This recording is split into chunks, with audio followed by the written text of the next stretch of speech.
செய்யணும் என்று இயேசு சொல்லுகிறார். வாசிங்க மத்தேயு சுவிசேஷம் 24ஆம் அதிகாரம் 6வது வசனத்தை வாசிங்க. யுத்தங்களையும் யுத்தங்களின் செய்திகளையும் கேள்விப்படுவீர்கள், கலங்காதபடி எச்சரிக்கையாயிருங்கள். இதுதான் இயேசு செய்ய சொல்றார். இத உங்களால நம்ப முடியுமான்னு சொல்லுங்க. யுத்தங்களையும் யுத்தங்களின் செய்திகளையும் கேள்விப்படுவீர்கள், கலங்காதபடி பயப்படாதபடி எச்சரிக்கையாயிருங்கள். எச்சரிக்கை, பயப்படுறதுக்கு நீங்க எச்சரிக்கையா இருக்கணும், பயப்படக்கூடாதுன்னு சொல்றாரு. சாத்தியமா? இப்போ இதெல்லாம் சம்பவிக்க போகுதுன்னு அவங்க சொன்னதை எடுத்து சொன்னதுக்கே உங்களுக்கு இப்ப நைட்டு தூக்கம் வராது. ஏன்னா உங்க முகம் எல்லாம் அப்படிதான் இருக்கு. இப்போ பார்க்கும் போது எப்படி இருக்குன்னா, ஒரு கூட்டம் எப்படி பாக்குதுன்னா, இது என்னவாய் முடியுமோ, நான் சொல்றதை பார்த்தா இப்படி இருக்கேன்னு. இன்னொரு கூட்டத்துக்கு எப்படி இருக்குன்னா, இது எப்போது முடியுமோ, விட்டுட்டீங்கன்னா நாங்க வீட்டுக்கு போயிருவோம், அப்படி இருக்கு. கேட்கறதுக்கே இவ்வளவு கஷ்டமா இருக்குது, நடக்கும் போது என்னவாக போதும்னு நமக்கு தெரியும். ஆனால் வேதம் சொல்லுது இவைகளை குறித்து கலங்காதபடி பயப்படாதீங்கன்றார். இதுக்கு பாசிபிலிட்டி இருக்கா? இப்படி சொல்லும் பொழுது பயப்பட வேணாங்கிறாரு. இவ்வளவு விஷயத்தை அவர் தான் சொல்றாரு. யுத்தங்களையும் யுத்தங்களின் செய்திகளையும் கேள்விப்படுவீர்கள், கொள்ளை நோய்கள், பஞ்சங்கள், பூமி எச்சிகள், வரிசையா சொல்றாரு. கீழே ஜனத்துக்கு விரோதமாய் ஜனம், ராஜ்யத்துக்கு விரோதமாய் ராஜ்யம், எல்லாத்தையும் சொல்லிட்டு சொல்றாரு கலங்காதிருங்கள், பயப்படாதீங்க. இது எப்படி பயப்படாதுங்க? என்ன இது, என்ன கான்செப்ட் அப்படின்னு கேட்டீங்கன்னா, ஒன்னே ஒண்ணுதான் அவர் சொல்றாரு. இது எல்லாம் உலகத்தில் நடக்க போகிற சம்பவம். இது எல்லாம் அடையாளம். எதுக்கான அடையாளம்? உங்களுடைய வருகைக்கும் உலகத்தின் முடிவுக்கும் அடையாளம் என்னன்னு 3வது வசனத்துல கேட்கிறாங்க. அதுக்கான பதிலை தான் 4வது வசனத்துல சொல்லிக்கிட்டே வராரு. சொல்ற இயேசு 6வது வசனத்துல சொல்றாரு, இவைகளை எல்லாம் நீங்கள் கேள்விப்படுவீர்கள், பயப்படாதிருங்கள். ஏன் தெரியுமா? எகிப்து முழுக்க வாதை வரும், தலைப்பிள்ளை சங்காரமாகும், அத்தனையும் நடக்கும். என்னை விசுவாசிக்கிறவர்களுக்கு, என் ரத்தம் பூசப்பட்டவர்களுக்கு ஒரு தலைப்பிள்ளை கூட சாகாது, பத்திரமாய் பாதுகாப்பேன் என்று கர்த்தர் வாக்கு பண்ணுகிறார். வாக்கு பண்ணினவர் உண்மை உள்ளவர். அவர் சொன்னதுதான். எத்தனையோ நடிகர்கள், எத்தனையோ தலைவர்கள், எத்தனையோ மத தலைவர்கள் எல்லாம் நான் சொன்னா செய்வோம்னு சொன்னாங்க. அவங்க செஞ்சாங்களா இல்லையாங்கிறது ரெண்டாவது.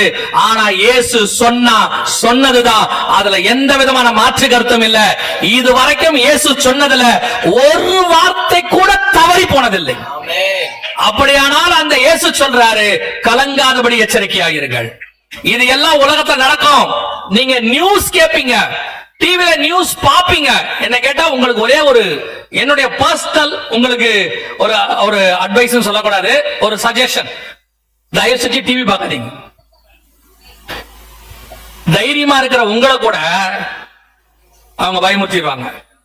அவங்க 4 மியூசிக் வச்சிருக்காங்க, அதுக்குன்னு 4 மியூசிக் வச்சிருக்காங்க, 2 வீடியோ வச்சிருக்காங்க. அதை போட்டு விட்டு உங்களை போட்ட பிறகு தைரியமா இருக்கிற உங்களுக்கு கூட போயிருவோம் போல, அவ்வளவுதான், நாளைக்கு காலையில இருக்க மாட்டோம் போலன்ற தைரியம், அப்படி அந்த நிலைமை உங்களுக்கு வந்துடும். ஏன்னா அவங்க அதுதான் அவங்களுடைய ஆயுதம், அதுதான் அவங்க ஆயுதம். கொரோனாவில வந்து செத்தனோட கேட்டு செத்தவன் தான் ஜாஸ்தி. நிறைய பேர் அப்படியே கொரோனாவில் ஐயோ ஐயோ ஐயோ அப்படின்னு சொல்லி கொத்து கொத்தாய் சாகுறார்களோ, எனக்கு ஹார்ட் அட்டாக் வந்துருச்சு, அவ்வளவுதான். அதனால இந்த மாதிரி நியூஸ் வரும், சுத்தி சொல்லிக்கிட்டே இருப்பாங்க. தேவ பிள்ளைகள், கர்த்தரை அறிந்தவர்கள், நீங்கள் செய்ய வேண்டியது ஒன்றே ஒன்றுதான். நீங்க இதுவரைக்கும் செஞ்சிருக்க மாட்டீங்க, செய்யறவங்களும் இருப்பீங்க. குடும்பமா முழங்கால் போட்டு வேதத்தை எடுத்து 91ஆம் சங்கீதத்தை நல்லா வாசிங்க. வாதை உன் கூடாரத்தை அணுகாது, பொல்லாப்பு நேரிடாது. பகலில் பறக்கும் அம்பிற்கும் மிசைல்ஸ், இரவில் நடமாடும் கொள்ளை நோய்க்கும் வைரஸ், பகலில் பாழாக்கும் சங்காரத்திற்கும், எத்தனை விதமான பூமி எதிர்ச்சிகள் என்ன வந்தாலும் அது என்னை அணுகாது. என் பக்கத்தில் 1000 பேர் விழுந்தாலும், என் வலது பக்கத்தில் 10,000 பேர் விழுந்தாலும் அது என்னை அணுகாது. நான் விசுவாசிக்கிறவர் இன்னார் என்று அறிந்திருக்கிறேன். ஏங்க இப்படி குண்டு போடுறாங்க, ஒரு கொள்ளை வந்துருச்சா, பஞ்சமா, எல்லா பக்கமும் மரணம் வருதா, நீங்க பயம் இல்லையா அப்படின்னா, எனக்கு ஒரு பயம் இல்ல. ஏன்னா என் தேவன் ஒருத்தர் இருக்கிறாரு, அவர் நான் மரணிக்காதபடி பத்திரமாய் பாதுகாக்கிறவர். அப்படியே மரணித்தாலும் 3ஆம் நாள் உயிரோடு கூட எழுப்பவும் அவர் வல்லமை உள்ளவராய் இருக்கிறார். அப்படி தாண்டி நான் செத்து போனாலும் எனக்கு ஒரு கவலையும் இல்ல. நான் நேரா பரதீசில அவர் கூட போய் உட்கார போகிறேன். நான் இருந்தாலும் எனக்கு ஆசீர்வாதம், போனாலும் ஆசீர்வாதம், என்னை எதுவும் அசைக்காது. இந்த தைரியம் தான் உங்களுக்கு வரணும். இதுதான் ஆண்டவர் உங்களுக்கு சொல்றாரு. இந்த செய்தி கொடுக்கப்பட்டது எதுக்காக தெரியுமா? இப்படி ஒண்ணு வருது, பயப்படுங்கன்றதுக்கு இல்ல, இப்படி ஒண்ணு வருது, பயப்படாதிருங்கள். நம்முடைய தேவன் சர்வ வல்லமை உள்ள தேவன். கொரோனாவுக்கு மத்தியில உங்களை பத்திரமாய் பாதுகாத்தவர், இவைகளுக்கு நடுவிலும் உங்களை பத்திரமாய் பாதுகாப்பார். வெச்சாலும் உங்க மேல அவருக்கு ஒரு திட்டம் இருக்கிறது, எடுத்தாலும் உங்க மேல அவருக்கு ஒரு திட்டம் இருக்கிறது. ஆண்டவர் இவைகளுக்கு நடுவுல அவருடைய ஆளுகையை காண்பிப்பார். நான் இப்போ சொல்றேன், எவ்ரிதிங் அண்டர் கண்ட்ரோல். அவருடைய கண்ட்ரோலுக்கு கீழே தான் இருக்கு. உங்களுக்கு எனக்கு ஒன்னே ஒண்ணுதான் சொல்லியிருக்காரு, நீ விசுவாசித்தால் தேவனுடைய மகிமையை காண்பாய். நீங்க பார்த்திருப்பீங்க, கொரோனால எல்லாரும் சயின்டிஸ்ட்ல இருந்து மருத்துவர்ல இருந்து அரசாங்கத்துல இருந்து எல்லாரும் எப்படியா ஜனங்களை காப்பாற்றணும் முயற்சி பண்ணாங்க. என்ன பண்றதுன்னு தெரியாம ஸ்தம்பிச்சு எல்லாத்தையும் மூடி போட்டு வீட்டுல உட்காந்துக்கிட்டாங்க. இதான் நடந்துச்சு. ஆனா அவைகளுக்கு நடுவுல உங்களை என்னையும் போஷிச்சு பாதுகாத்து அரவணைச்சு ஆசீர்வதிச்சு அதுக்கு நடுவுல பலிகி பெருக பண்ணி பத்திரமா கொண்டு உட்கார வச்சிருக்கிறாரு. அவர் சர்வ வல்லமை உள்ள தேவன். அந்த தேவன் தான் உங்களுக்கு வாக்கு பண்றாரு. 6ஆம் அதிகாரம் 8ஆம் வசனம் வெளிப்படுத்தின விசேஷித்து சொன்னப்பட்ட காரியங்கள் பூமியில் வரும், உங்கள் கண்கள் காணும், உலகம் உங்களுக்கு ஸ்தம்பிக்கும், எல்லாம் சொல்லுவான். அவைகளுக்கு நடுவுல அப்படியே எகிப்தே சங்காரத்துல சோர்ந்து போய் விழுந்து கிடக்கும் போது ராஜரீகமாய் ஒரு சேனையை புறப்பட பண்ணின தேவன் உங்களையும் என்னையும் அவைகளுக்கு நடுவில் பத்திரமாய் புறப்பட பண்ண வல்லமை உள்ளவராய் இருக்கிறார். ஒருவேளை வருகை சம்பவிக்குமானால் உலகம் சம்பவிக்கும், அவருக்குரியவர்கள் பறந்து அவரை சந்திக்கும்படி மேலே போக போகிறோம். அல்லேலூயா. வருகை முந்தினாலும் சரி அல்லது சொல்லப்பட்ட காரியம் முந்தினாலும் சரி, உங்களுக்கும் எனக்கும் ஒரு மிகப்பெரிய பாதுகாப்பு இருக்கிறது. அதை சொல்லுவதற்கு தான் இந்த கூட்டம். அடுத்து ஒருவேளை அது முடிஞ்ச பிறகு கூட உங்கள்கிட்ட வரதுக்கு ஒரு வாய்ப்பு இருக்கு. ஒருவேளை வருகை வந்துருச்சுன்னா மேல சந்திக்கிறதுக்கு வாய்ப்பு இருக்கு. ஆனா இது உங்களுக்கு எதுக்கு சொல்லப்படுதுன்னா, இதெல்லாம் இனி வரும், கேட்பீங்க, சம்பவிக்கும். இந்த செய்தி மனசுல வச்சுக்கோங்க.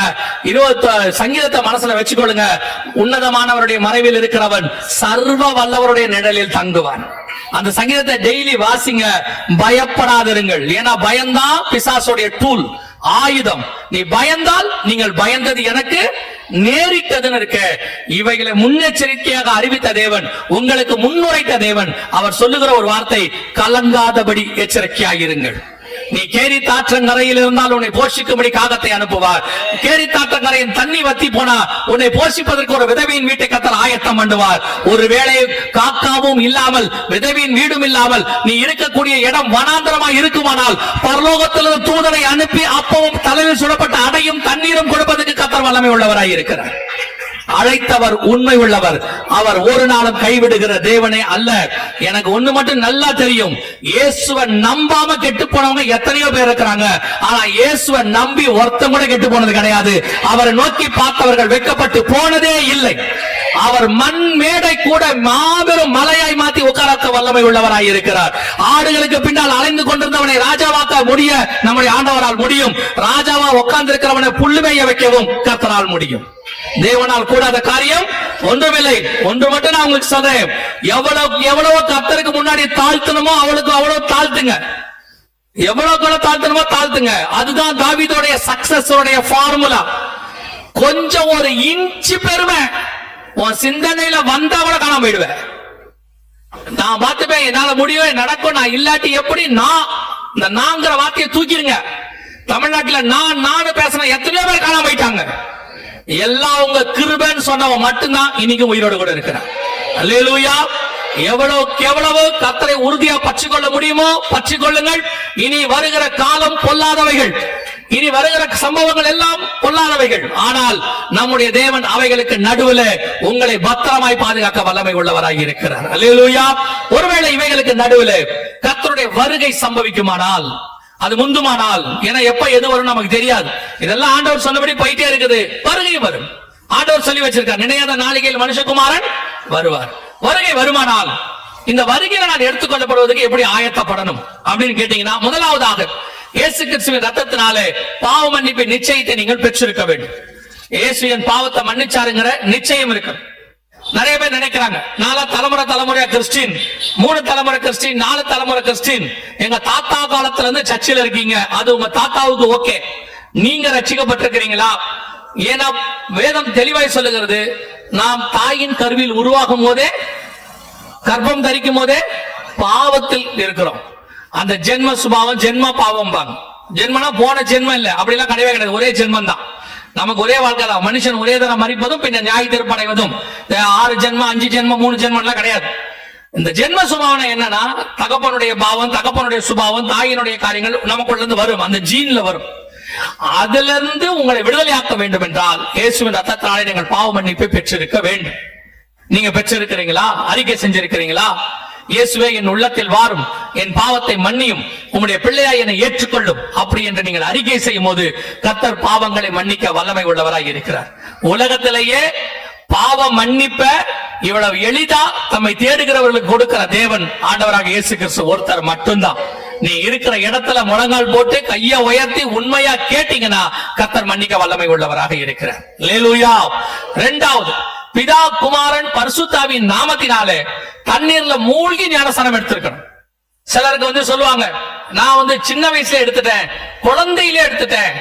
வேதத்துல அந்த ஞானஸ்நானம் இல்லை, வேற எந்த ஞானஸ்நானமும் இல்லை. கொடிக்கு கீழே எடுத்த, அங்க எடுத்த, இங்க எடுத்த எதுவும் கிடையாது. ஞானம் வந்த பிறகு எடுக்கிற ஸ்நானம் தான் ஞான ஸ்நானம். ஞானம் எப்ப வரும்? கர்த்தருக்கு பயப்படுதலே ஞானத்தின் ஆரம்பம். தீமை விட்டு விலகுதே கர்த்தருக்கு பயப்படுகிற பயம். அப்ப ஞானஸ்நானம் எப்ப எடுக்கணும்? தீமை விட்டு விலகி கர்த்தருக்கு பயந்து இனி பாவம் செய்ய மாட்டேன் அறிக்கை செய்து பாவத்துக்கு மரித்து நீதிக்கு உயிர்த்தெழுதல். இந்த ஞானஸ்நானம் எடுத்திருக்கீங்களா? இது எடுத்தால்தான் நீங்கள் பரலோகத்தில் பிரவேசிக்க முடியும் என்று வேதம் சொல்லுகிறது. ஒருவன் ஜலத்தினாலும் ஆவியினாலும் பெறவாவிடில் பரலோகத்தில் பிரவேசிக்க முடியாது. சோ தண்ணியில மூழ்கி ஞானஸ்நானம் எடுத்திருக்கணும். அதை எடுத்திருக்கீங்க. இதத்தான் ஒரே வார்த்தையில இயேசு சொன்னாரு, விசுவாசம் உள்ளவனாகி ஞானஸ்நானம் பெறுகிறவனே ரட்சிக்கப்படுவான். சோ இந்த ஞானஸ்நானம் எடுத்திருக்கிறீங்களா? எடுக்கலனா ஒப்பு கொடுங்க, அப்பதான் நீங்க வருகையில பிரவேசிக்க முடியும். மூன்றாவது, எபேசியர் 4:30 சொல்லுகிறது, மீட்கப்படும் நாளுக்கென்று முத்திரையான பரிசுத்த ஆவியை துக்கப்படுத்தாதீர்கள். நீங்கள் மீட்கப்படுவதற்கென்று முத்திரை, சீல் ஆங்கிலத்தில், அது இருந்தால் தான் நீங்கள் போக முடியும். பரிசுத்தாவின் அபிஷேகத்தை பெறாமல் நீங்கள் வருகையில் போக முடியாது. பரிசுத்தாவின் அபிஷேகத்தை பெற்றிருக்கிறீங்களா? கொஞ்சம் பேர் சொல்லுவாங்க, நீங்க ரட்சிக்கப்பட்ட உடனே, ஞானஸ்நானம் எடுத்த உடனே ஆவியானவர் உங்களுக்குள்ள வந்துட்டாரு, நீங்க தனியா அப்படி பெற வேண்டிய அவசியம் இல்லை அப்படிம்பாங்க. நல்லா புரிஞ்சுக்கோங்க, இயேசு கிறிஸ்து கூட 3.5 வருஷம் சீஷர்கள் இருந்திருக்கிறாங்க. ஆனால் பரிசுத்தாவியை பெற்றதாக வேதம் சொல்லவே இல்லை.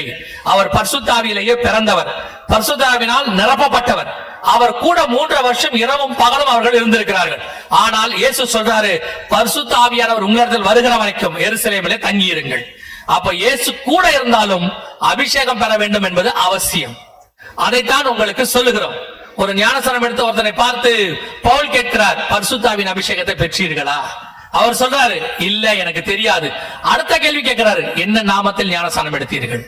அப்படின்னா என்ன அர்த்தம்? பரிசுத்த அபிஷேகத்தை பெற வேண்டும் என்று அர்த்தம். அதுக்கு என்னங்க செய்யணும்? ஒருவேளை அப்படிப்பட்ட சபைகளுக்கு நீங்கள் போகிறவர்களா இருந்தால் உங்கள் சபையில் நடக்கிற அபிஷேக கூட்டத்தில் கலந்து கொள்ளுங்கள். ஒருவேளை எங்கள் சபையில் அதெல்லாம் இல்ல, அல்லது நான் வீட்டுக்கு தெரியாம வரேன், அப்படி நான் பெற முடியாது, அப்படிலாம் போக முடியாதுன்னா நீங்க ஒண்ணும் செய்ய வேண்டாம். வீட்டுல யாரும் இல்லாத போது கதவை சாத்திக்கிட்டு முழங்கால் போட்டு நல்லா ஊக்கமா ஜெபம் பண்ணுங்க. வாஞ்சையும் தவணமுள்ள ஆத்துமாக்களை நிரப்புவேன் என்று கர்த்தர் வாக்கு பண்ணி இருக்கிறார். நிச்சயம் உங்களை நிரப்புவார். மாம்சமான யாவர் மேலும் என் ஆவியை ஊற்றுவேன் ஆண்டவர் சொல்லியிருக்கிறார். சோ நீங்க உண்மையா ஜெபம் பண்ணும்போது ஆவியானவர் உங்களை நிரப்ப போதுமானவராய் இருக்கிறார். நாலாவது, எபேசியர் மன்னிக்கணும், அப்போஸ்தலர் 2:40 சொல்லுது, மாறுபாடான சந்ததியை விட்டு விலகி உங்களை ரட்சித்துக் கொள்ளுங்கள் என்று வேதம் சொல்லுது. சோ உங்களுக்கும் உலகத்துக்கும் வித்தியாசம் இருக்கணும். உலகத்துக்கு ஒத்த வேஷம் தரிக்க கூடாது என்று வேதத்துல வாசிக்கிறோம். ரோமர் 12:2. உலகத்துக்கு ஒத்த வேஷம் தரிக்காமல், அதே நேரத்தில் ரோமருக்கு எழுதும் போது பவுல் சொல்லுகிறார் 8:29, குமாரனின் சாயலுக்கு ஒப்பாய் மாறணும். உங்களை கர்த்தர் வேறு பெற்றது உலகத்தின் சாயல்ல இருந்து. இன்னைக்கு கடைசி காலம், மோசம் போகிற காலம். இன்னைக்கு ஆட்டுத்தோல் போர்த்திய ஓநாய்கள் வருகிறது. பூமியிலிருந்து ஒரு மிருகம் எழும்பி வர கண்டேன். அது ஒரு ஆட்டுக்குட்டிக்கு ஒப்பாக 2 கொம்புகளை உடையதாக இருந்தது, வலு சர்ப்பத்தை போல் பேசினது என்று சொல்லி வெளிப்பட்ட 13:11 வாசிக்கிறோம். அதே போல கடைசி காலத்துல உங்களை மோசம் போக்குற உபதேசங்களும் உங்களை மோசம் போக்குறதான ஊழியர்களும் அதிகமாக எழும்பி இருக்கிறார்கள். என்ன வேணாலும் செய்ய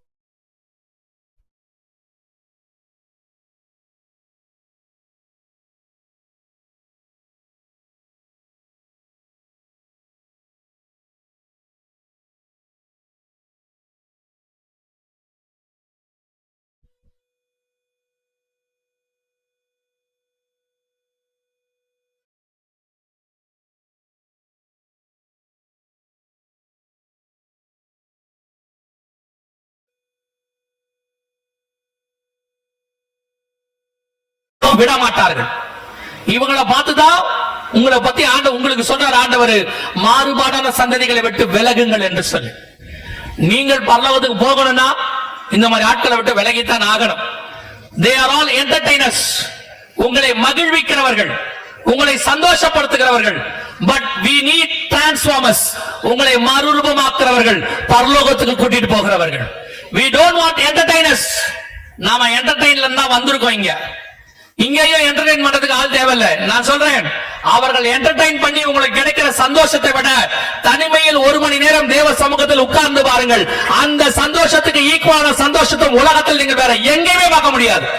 பரிசுத்த ஆவியில நிரம்பி ஆண்டவரோடு இருக்கிற அந்த சந்தோஷம், அது நித்திய பேரின்பம். இன்னைக்கு உங்களை மாயையான சந்தோஷத்தை காட்டி ஏமாத்துறதுக்கு ஒரு கூட்டம் ரெடியா இருக்குது. ஆட வச்சு, பாட வச்சு, ஓட வச்சு, குதிக்க வச்சு, விசிலடிக்க வச்சு எல்லாம் பண்ணிட்டு இருக்கிறாங்க. ஏமாறாதிருங்கள். சபைகளுக்குள்ளே அப்படிப்பட்ட ஆட்களுக்கு இடம் கொடுக்காதிருங்கள். சபை தலைவர்கள், மூப்பர்கள், கமிட்டிகள், தயவு செய்து இது இனிமேலாவது மனம் திரும்புங்கள். இதுவரைக்கும் இருந்தது போகட்டும். இன்னும் அதே மாதிரி போயிட்டு இருந்தீங்க, ஒரு நாள் நீங்கள் காணாமல் போவீர்கள். நான் உங்களுக்கு சொல்லுகிறேன், கிறிஸ்து சொன்னபடி சொன்ன ராஜ்யங்களும் சாம்ராஜ்யங்கள் மட்டும்தான் இன்னும் நிற்கிறது. கிறிஸ்தவத்துக்கு சொன்ன வசனத்துக்கு எதிராக இருந்த திருச்சபைகள் கூட நிர்மூலமாயிருச்சு. ஊழியக்காரர்கள் காணாம போயிட்டாங்க. ரொம்ப கேர்ஃபுல்லாக இருந்து கொள்ளுங்கள். 5வது, சுவிசேஷம் அறிவித்தல் உங்கள் மேல் விழுந்த கடமை.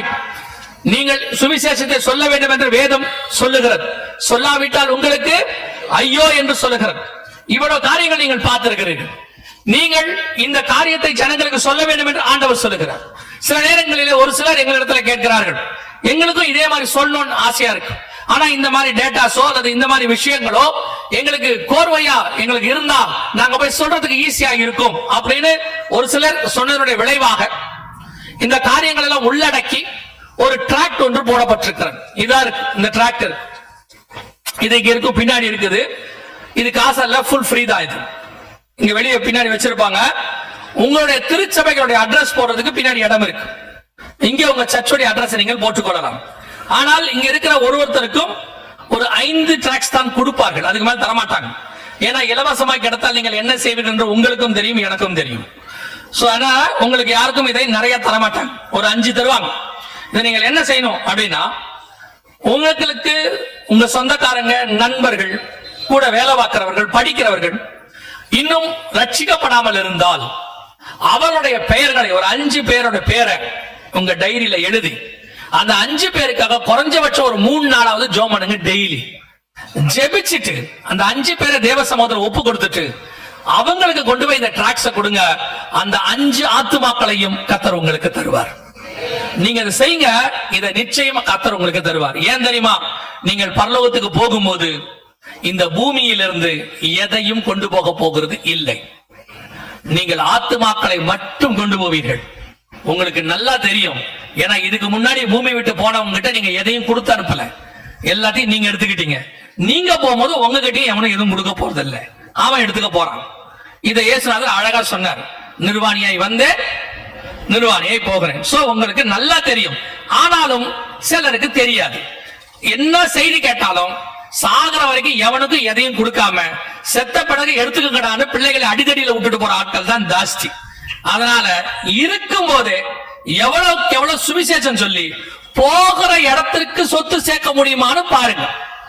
நீங்கள் எவ்வளவு சொத்து சேர்க்கணுமோ ஆத்துமாக்களாக அங்க சேர்க்க முடியும். ஏன்னா இயேசு கிட்ட பூமியில இருந்து உங்ககிட்ட கேட்டது, இயேசு கேட்டது ஆத்துமாக்கள் மட்டும்தான். மிச்சம் எல்லாம் அவர் மேல வச்சிருக்கிறார். உங்களுக்கும் எல்லாம் ரெடி பண்ணிட்டாரு.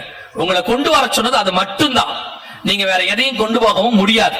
சோ இன்னையில இருந்து ஒரு 5 பேருக்கு சுவிசேஷத்தை சொல்லுங்க.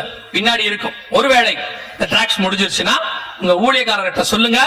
அவங்க எங்களை கான்டாக்ட் பண்ணுவாங்க. அவர்களுக்கு நாங்கள் இந்த டிராக்ஸ் அனுப்புவோம். அவர்கள் மூலமாய் நீங்கள் பெற்றுக்கொள்ளுங்கள். எங்ககிட்ட டைரக்டா கான்டாக்ட் பண்ண வேண்டாம். உங்க ஊழியக்காரர் வழியாக கான்டாக்ட் பண்ணுங்க. சோ சுவிசேஷம் அறிவித்தல் உங்கள் மேல் விழுந்த கடமை. 6வது, இயேசு வருவார் என்பதை இனி ஒவ்வொரு நாளும் விசுவாசிக்கணும். சும்மா வருஷத்துக்கு ஒரு தடவை கூட்டம் நடத்தணும்னு நினைக்காதீங்க. பாவம் அவரும் எப்படியாவது ஒரு கூட்டத்தை நடத்தி உங்களுக்கு பரலோகத்துக்கு ஆயத்தம் பண்ணிடணும்னு நினைக்கிறாரு. திருச்சியை எப்படியாவது ரெடி பண்ணிடணும்னு நினைக்கிறாரு. வருஷமும் அவரும் அப்படி பண்ணிக்கிட்டே இருந்தாருன்னா உங்களுக்கும் போர் அடிச்சிடும். சரி, போன வருஷம் வந்தாரு, இந்த வருஷம் வராருன்னு. அதனால இன்னையில இருந்து நீங்களே திருச்சி பட்டணத்துக்கு சுவிசேஷகர்களாக மாறிடணும். நீங்க அத்தனை பேரும் ஒரு 120 பேர் ஒரு உலகத்தையே கலக்கிறவனா மாறிட்டானா, இங்க உட்கார்ந்து இருக்கிற இத்தனை பேரும் கர்த்தருக்காக நீங்க எழும்புறீங்கன்னா திருச்சிக்கு வேற எழுப்புதலுக்கு ஆளே வேண்டாம். நீங்கள் தான் திருச்சியின் எழுப்புதலுக்கு காரணமானவர்கள். ஆனா நீங்க ரெடி ஆகணுமே. நீங்க இப்ப கேட்கிற செய்தியை இத்தோட மறந்துடும் ஒரு குரூப். சிலர் மார்க் போட்டுட்டே போவாங்க, நல்லா இருந்துச்சு. சிலர் சொல்லிட்டே போவாங்க, பயமா இருந்துச்சு. இன்னும் கொஞ்சம் பேர் சொல்லுவாங்க, இவர் வந்து இப்படியேதான் சொல்லிட்டு போறாரு, போன வருஷமும் இதைத்தான் சொன்னாரு, இந்த வருஷமும் இதைத்தான் சொன்னார். ஆனா ஒரு சிலர் மட்டும்தான் ஆயத்தப்படுவார்கள். அவர்கள் சொல்வார்கள், இதை கொண்டு போய் இந்த ஜனங்களுக்கு சேர்த்து எப்படி ஆகிலும் கிறிஸ்துவின் வருகைக்கு ஆயத்தப்படுத்தணும்னு ஒவ்வொரு நாளும் வருகையை பத்தி யோசிக்க தொடங்குவார்கள். நீங்கள் அத்தனை பேரும் அப்படி மாறுவீர்களானால் திருச்சி அடுத்த வருஷம் கர்த்தர் கையில் இருக்கும். அல்லேலூயா. யார் யாரோ எந்தெந்த நாட்டையோ பிடிக்கிறாங்க. ட்ரம்ப் போய் வெனின்சுலாவை பிடிக்கிறாரு, அவர் போய் சம்பந்தம் இல்லாம. நாம ஏன் ஆண்டவருக்காக ஒரு தேசத்தை பிடிக்க கூடாது? நான் சொல்றது தேசத்தை லேண்ட இல்ல, நான் சொல்றது இருதயத்தை. மனம் திரும்புங்கள், பரலோக ராஜ்யம் சமீபமாயிருக்கிறது. அல்லேலூயா. நீங்கள் அத்தனை பேரும் நினைத்தால் ஆண்டவருக்கு ஆத்துமக்களை ஆதாயம் பண்ணி பரலோகத்திலே கொண்டு போய் சேர்க்க முடியும். கடைசியாக முடிவு பரியந்தம் நிலைநிற்கிறவனே ரட்சிக்கப்படுவான். இந்த 6 காரியத்திலும் நீங்க கடைசி வரைக்கும் நின்னீங்கன்னா கர்த்தருடைய வருகையிலே பிரவேசிப்பது எளிது. நாம் ஜெபிக்க போகிறோம். எந்திரிக்கலாமா தேவ சமூகத்தில்? இன்னும் ஒரு 5 நிமிஷம் நான் அந்த கூட்டத்தை முடித்து அவர்கள் கையில கொடுப்பேன். தொடர்ந்து அவர்கள் நடத்துவார்கள். சரியா 5 நிமிஷம். கண்களை மூடுவோம். ஒரே ஒரு காரியத்தை மாத்திரம் நான் கேட்டு ஜெபித்து முடிக்க விரும்புகிறேன். இவ்வளவு காரியங்கள் ஆண்டவர் சொன்னது துல்லியமாய் நடக்குது. எல்லா கண்களை மூடுவோம், நாம் ஜெபிக்க போகிறோம். இவ்வளவு காரியங்கள் கர்த்தர் சொன்னது துல்லியமாய் நடக்குது. அவர் வருவேன் என்பதும் நடக்கும். ஒருவேளை கர்த்தருடைய வருகை நம் கண்களுக்கு முன்பாக சம்பவிக்குமானால் நாம் அவரை சந்திக்கிற கூட்டத்தில் இருப்போமா? கிறிஸ்துவுக்குள் மரித்தவர்கள் முதலாவது எழுந்திருப்பார்கள், பின்பு உயிரோடு இருக்கிறவர்களும் எதிர்கொண்டு போவார்கள். அப்படி போகும்போது நீங்களும் நானும் அவரை சந்திக்கிற கூட்டத்தில் இருப்போமா? இதான் கேள்வி. வேதம் சொல்லுது, நம்மை நாமே நிதானத்தில் அறிந்தோமானால் நாம் நியாயம் தீர்க்கப்படும். உங்களை ஆராய்ந்து பாருங்க. ஒரே ஒரு நிமிஷம் மட்டும் அமைதியா கண்களை மூடி, வேற எதுவும் இப்ப செய்ய வேண்டாம். ஒரே ஒரு நிமிஷம் மட்டும். நீங்கள் இந்த வருகையில் போவீர்களா? கிறிஸ்துவை சந்திக்கிற இடத்தில் இருக்கிறீர்களா? மறுரூமாகிற அந்த இடத்தில் நீங்கள் இருக்கிறீங்களான்னு மட்டும் பாருங்க. ஒருவேளை உங்களுக்குள்ளேயே அப்படிப்பட்ட சில தடைகள் இருக்கு, நான் போகிறதுக்கு இந்த காரியங்கள் இருக்கு, ஆவி ஆத்மா சரீரத்துக்குள்ளே காணப்படுது அப்படின்னு சொன்னா இது ஒப்பு கொடுக்கிறதான ஒரு நேரம், உங்களை தேவ சமூகத்தில் தாழ்த்துகிறதான ஒரு நேரம். ஆண்டவரே, நீர் வரும் பொழுது ஒரு சந்திக்கிற கூட்டத்தில் நான் இருக்க வேண்டும் ஆண்டவரே, ஒப்பு கொடுக்கிற நேரம். ஒரே ஒரு நிமிஷம் மட்டும் உங்களுக்கு ஆண்டவருக்கும் நடுவுல எந்த தடைகள் இருந்தாலும் அதை ஒப்பு கொடுங்கள். அந்த நேரத்தில் நான் ஒரே ஒரு கேள்வியை கேட்டு ஜெபிக்க முடிக்க விரும்புகிறேன். நான் இன்னும் தண்ணியிலே மூழ்கி ஞானஸ்நானம் எடுக்கவில்லை. குழந்தையில எடுத்தேன், கொடிக்கு கீழே எடுத்தேன், இதெல்லாம் ஞானஸ்நானம் இல்லைன்னு எனக்கு தெரிஞ்சிருச்சு. நான் வருகையில போனோம், கிறிஸ்துவினோட கூட நான் பங்கடைய வேண்டும், நான் தண்ணியில மூழ்கி ஞானஸ்நானம் எடுக்க விரும்புகிறேன் அப்படின்றவங்க மட்டும், ஒப்பு கொடுக்கிறவங்க மட்டும் உங்க வலது கரத்தை உயர்த்துங்க. நான் உங்களுக்கு ஜெபிக்க போகிறேன், அவ்வளவுதான். நல்ல கரங்களை உயர்த்துங்க பார்ப்போம். அநேகருடைய கரங்கள் இருக்கிற, அநேகருடைய கரங்கள். இந்த கரங்களை உயர்த்தி இருக்கிறவங்க, நீங்க வந்த சபையில ஞானஸ்நானம் கொடுப்பாங்க, தண்ணியில மூழ்கினா அங்க போய் எடுத்துருங்க. உங்க போதகர்கிட்ட சொல்லிட்டு நான் ஒப்பு கொடுத்திருக்கேன், ஃபர்ஸ்ட் நான் எடுக்கணும் அப்படின்னு கேளுங்க. அவங்க உங்களுக்கு அந்த ப்ரொசீஜர் சொல்லி கொடுத்துருவாங்க. ஒருவேளை உங்கள் சபைகளிலே அப்படிப்பட்ட ஞானஸ்நானம் கொடுக்க மாட்டாங்க, எங்க சர்ச்சில் அதெல்லாம் இல்லைங்க அப்படின்றவங்க மட்டும் இந்த கூட்டம் முடிஞ்ச உடனே முன்னுக்கு வாங்க. இங்க இருக்கிற ஊழியர்கள் என்ன செய்யணும்னு உங்களுக்கு சொல்லுவாங்க.